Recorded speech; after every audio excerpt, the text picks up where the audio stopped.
kita masukkan kat dalam ni. Kita masuk dalam sikit, baru kita buka. So kita dapat lihat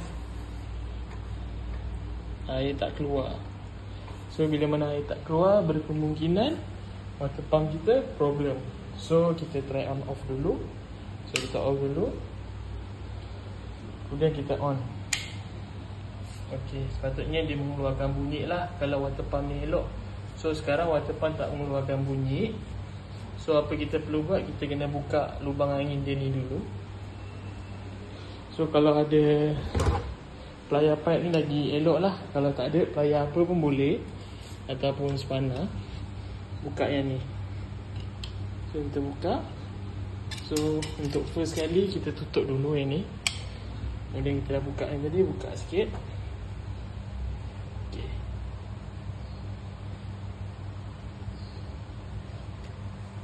Kita dah, okay, air ada.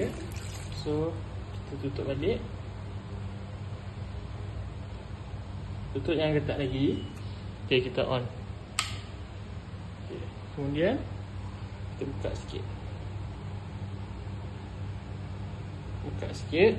Kita tengok, kadang-kadang ada angin. So bila ada angin, water pump takkan function lah. So macam sekarang ni, saya dah buka banyak, still tak function. Bermakna tak ada bunyi lah dekat water pump ni.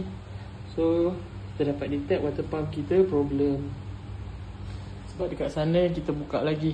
Ni kira kita bypass lah air nak check water pump elok atau tak. So kita dah buka, water pump still tak jalan.